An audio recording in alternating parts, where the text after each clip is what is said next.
Okay, boys, let's talk about the Clippers. This is probably the 10th video you've seen on this. They do play the Nuggets tonight, so perhaps this can be a reverse jinx for them. I don't know. Just a few stats for you first before we talk about what it looks like on the floor. Obviously, they're 0-4 since the Harden trade. The four-man group of Westbrook, Harden, PG, and Kawhi has an offensive rating of 101. That is not a good number, negative 15 net rating. They are dead last in the league in passes per game by 15 passes per game, which is a lot since they made the move. That's all from NBA.com, and they're also one of the slower half-court teams since the trade as well. I mean, you could see it pretty much off rip in the first game against the Knicks, right in the first quarter, where you could tell this was going to be a process because it was just a lot of Harden, Kawhi, or PG, or some Russ trading pick and rolls with Zubats, with the other guys just spotting up. And I mean, sure, there were a couple of Kawhi or PG pin downs. There were a couple times when Russ would set a screen on the ball. And then there was one specific play, which this has been a bit of a theme as well, the reluctance of Kawhi and Harden especially to take catch and shoot threes, where I think it was a pick and roll Harden ran with Zubats. It's a swing to Kawhi. Randall's closing out on him, and he's got the three. Kawhi pump fakes, tries to drive on him, throws it back to Harden, who also has an open catch and shoot three, doesn't take it, and then pump fakes, takes a step back, and he either missed or got blocked, whatever it was.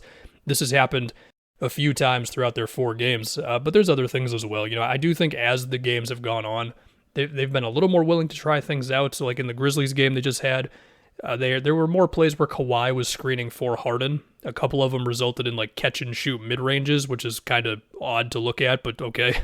But there were also some times where they would try that, and then Marcus would switch onto Harden, and then Harden takes a step back. Marcus, good contest, it doesn't go in. Or you've got a number of plays in that Grizzlies game where Jaren was helping off of Russ, and so then it becomes a Russ three-pointer off of a Harden Zubats pick and roll or whatever. And, I mean, Russ is a good corner three-point shooter, but also if you're the defense, you're yeah, we'll live with the result of this, assuming he doesn't make all of them, basically. There were a couple times when Russ tried to take Jaren in one-on-ones, and he didn't have a lot of success there. And sure, they are still trying Kawhi, PG, pin downs and stuff like that, but it also does feel like whenever they try to get into more off-ball stuff, it's all just a little too slow. There was one specific play in that Grizzlies game that stood out to me where they were trying something with Harden within the 3-point line on the elbow, and you can see PG trying to get around a pin down from Zubats, and then it just doesn't happen. And so then Harden flips it to Russ, who shoots a three, and it's just well, okay, I guess that was an offensive possession. And then speaking of that Nets game, I mean, the fourth quarter, you had Harden trying to take Dennis Smith in a one-on-one. He got stripped. You had one time where PG tried to run a screen with Zubats, and Harden was actually open on the wing, but then the Nets collapsed like crazy, and then that becomes a turnover. I don't know. I could recite plays all day to you, and I could also just tell you that the Mavericks game was just a disaster with Luka going Super Saiyan mode, and you know what? Sometimes that's just going to happen to you, I guess. But, yeah, I think we all get it. Just the flow and connectivity on offense is rough, even if they are trying some things. Now, when they go to some of their other lineups, like when Norm is able to get in there, Terrence Mann as well, then I think they do have a little bit more juice to them, but obviously these four guys have to figure it out together. And yes, I know Norm was minus 5,000 in the Mavericks game. I do also think Harden and Zubats' chemistry on pick and rolls still has a way to go. I mean, you think about Harden's career, it's he had Dwight and Capella who were lob threats. And then it was Embiid, and the signature play with Harden and Embiid was Harden's bounce pass to Joel around the free throw line, where then Joel could get into the pull-up two or go off the dribble or whatever. Well, Zubats is obviously not as athletic as Dwight or Capella, and he's also not Embiid, so it's a bit of a figuring out process. I do think that acquiring Harden has put Westbrook in a tough spot, because it is putting him into a little bit more of an off-ball role at times, which, yeah, that's the worst version of Westbrook. It starts to give off signs of what it was with him on the Lakers, right?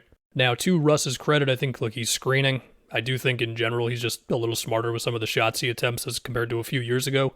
Even still, I don't think it's the best use of the guy. I also think just getting Harden in here, it takes a few touches away from everybody else for the sake of, accommodating Harden, which puts Kawhi, PG, Russ, all them into awkward spots. And even then, deep down, I feel like Harden probably still isn't getting the ball as much as he really wants to, because we know what Harden wants to do. He wants to cook on pick and rolls and ISOs and, run the offense, right? But obviously, he's not the guy he was in Houston, and you've got really good players here, so you don't want him doing everything for you. But yeah, it's just all kind of awkward.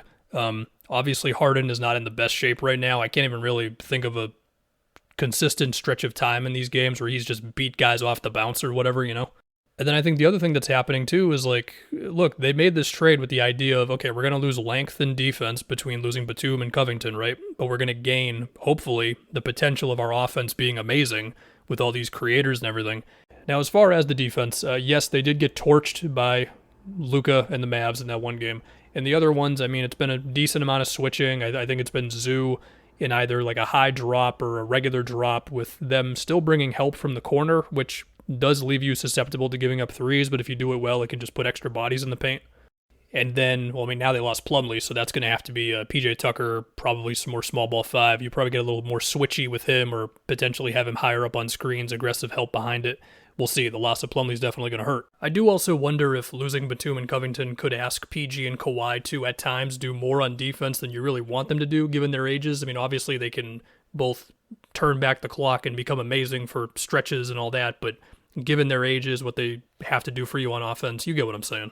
They got to figure this out, and I mean, I've seen pretty much everything possible proposed. I've seen Zach Lowe say Harden comes off the bench, and I mean, obviously he still plays a lot of minutes. I think if someone ends up going to the bench, it's going to be Westbrook. I will also say that I think Bones Highland is in a bit of a tough spot here, where to open up the season, those first 4 games, it was really exciting, where it was like, oh, Bones is going to be cooking off the bench for the Clippers, and it seemed like they were giving him the green light, and they were giving him the confidence to let it fly. And since they got Harden, it has not been really the same. I mean, he did some things in the Dallas game, okay, but he didn't even play in their last one. And that would be disappointing to see Bones just kind of be forgotten after the Harden trade. So that's about it. Again, they do not look great, and we will just see from here.